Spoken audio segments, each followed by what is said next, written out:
بسم اللہ الرحمن الرحیم۔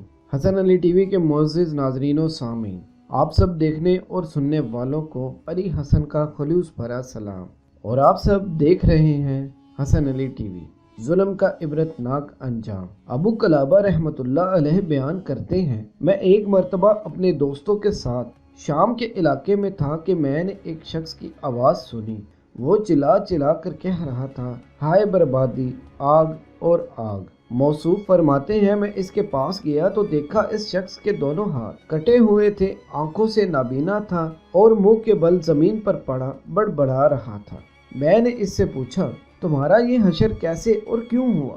اس نے جواب میں عبرتناک ایک واقعہ سنایا اور کہا، میں ان بدبخت لوگوں میں سے ہوں جو سیدنا عثمان رضی اللہ تعالی عنہ کے بارے میں فتنے میں مبتلا ہو گئے تھے۔ میں بھی باغیوں کے ساتھ ان کے گھر میں گھس گیا۔ جب میں حضرت عثمان رضی اللہ تعالی عنہ کے پاس پہنچا تو ان کی اہلیہ محترمہ نے دہائی دی اور چیخنا شروع کر دیا۔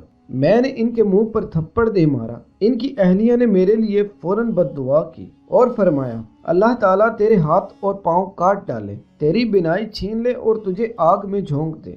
یہ بد دعا سننے کی دیر تھی کہ مجھ پر ہراس طاری ہو گیا، میرا وجود لرزنے لگا اور میں وہاں سے بھاگ آیا۔ پھر امیر المومنین کی اہلیہ کی بد دعا پوری ہو گئی۔ تم میری جو حالت دیکھ رہے ہو، میرے ہاتھ پاؤں کٹ چکے ہیں، میں اندھا ہو چکا ہوں اور اب آخری بد دعا کے مطابق جہنم میں داخل ہونا باقی ہے۔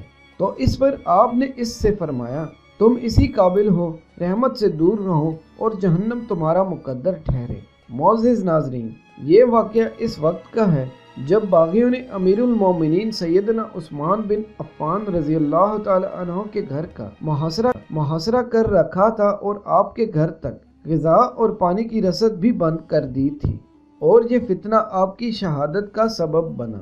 ظالموں کو خبردار رہنا چاہیے کہ ظلم اپنا تاوان لیے بغیر نہیں رہتا، چاہے کوئی کتنا ہی امیر، طاقتور اور معتبر شخص ہی کیوں نہ ہو۔ وہ کسی پر ظلم ڈھائے گا تو اس کی سزا ضرور بھگتے گا۔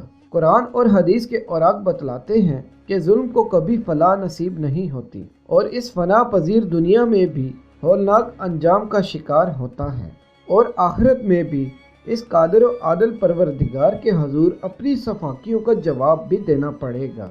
ظلم پھر ظلم ہے، بڑھتا ہے تو مٹ جاتا ہے۔ معزز ناظرین و سامعین، اگر آپ کو ہماری یہ ویڈیو پسند آ جائے تو ویڈیو کو لائک اور شیئر ضرور کر دیجیے گا۔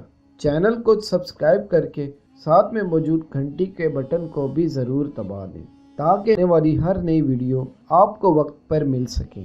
اللہ تبارک و تعالیٰ سے دعا ہے کہ ہم سب کو اس سے سبق سیکھنے اور نیک اعمال کرنے کی توفیق عطا فرمائے۔ آمین یا رب العالمین۔ ہنستے رہیے اور ہمیشہ مسکراتے رہیے۔ اللہ تبارک و تعالیٰ آپ سب کا حافظ و نگہبان۔ السلام علیکم ورحمۃ اللہ۔